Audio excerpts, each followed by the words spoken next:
Hello friends, welcome back to our ছোদ্দার বিয়ের blog. হ্যাঁ, অনেকদিন ধরে ব্লগ চলছে। এটা কিন্তু লাস্ট পার্ট, ছোদ্দার রিসেপশন পার্টির খাওয়া দাওয়া। তো প্রথমে কিন্তু পাতে পড়ে গেল গরম গরম ফিশ ফ্রাই, স্যালাড আর সস। আর তোমরা তো সবাই জানো আমি ফিশ ফ্রাই খেতে কতটা ভালোবাসি। ফিশ ফ্রাইটা সত্যি খুব টেস্টি হয়েছিল, আমার এক্সপ্রেশনই বলে দিচ্ছে। তারপরে ছিল হচ্ছে কড়াইশুঁটি, কচুরি আর চানা মশলা। আমাদের বাড়িতে যেহেতু অনেকেই নিরামিষ খায়, পেঁয়াজ রসুন খায় না, তাই জন্য কড়াইশুঁটি, কচুরি আর এই চানা মশলাটার মধ্যে কিন্তু কোনো পেঁয়াজ রসুন ব্যবহার করা হয়নি। তো নিরামিষ হলেও চানা মশলাটা কড়াইশুঁটি, কচুরিতে কিন্তু খেতে বেশ ভালোই লাগছিল। তারপরেই পাতে পড়ে গেল গরম গরম ভাত। যদিও লাস্ট ব্যাচে বসেছিলাম, কিন্তু খাবারগুলো একেবারে ঠান্ডা ছিল না। আর সাথে ছিল দই কাতলা, আর কাতলা মাছের পেটির পিসটা খেতে কিন্তু খুবই ভালো লাগে। তো একটুখানি ভাত দিয়ে মাখিয়ে নিয়ে সেটাও খেয়ে নিলাম, আর এটাও কিন্তু বেশ ভালো খেতে হয়েছিল। তারপরেই পড়ে গেল রেশমি পোলাও আর শোস্টাপার মাটন কষা। পরপর বিয়ে বাড়ি যাচ্ছে, মাটনের উপরেই আছি আপাতত। আর খেয়ে খেয়ে দিন দিন মোটা হচ্ছি, কিন্তু তবু মাটনটা তো মিস করা যায় না বলো।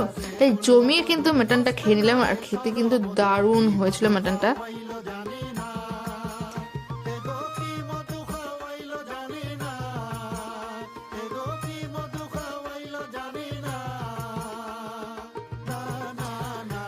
আর এই দেখো ফুলান দেবীও খেতে বসে পড়েছে, উনিও জমি মাটন খাচ্ছে।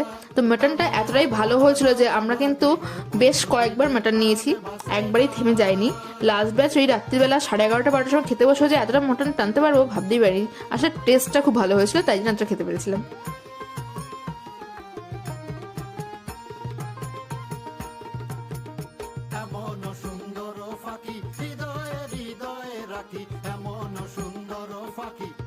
তারপরে ছিল আমের চাটনি, আর তার সাথে পাঁপড়। আর এটা তো হচ্ছে গিয়ে বেস্ট কম্বিনেশন, ভীষণই ভালো লাগে খেতে।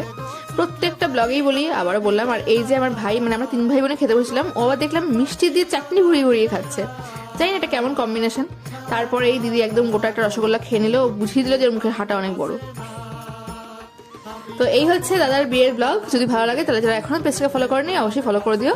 সামনে আরো নতুন নতুন ভালো ভালো ভিডিও আসবে, তার জন্য আমাদের সাথে থেকো। টাটা।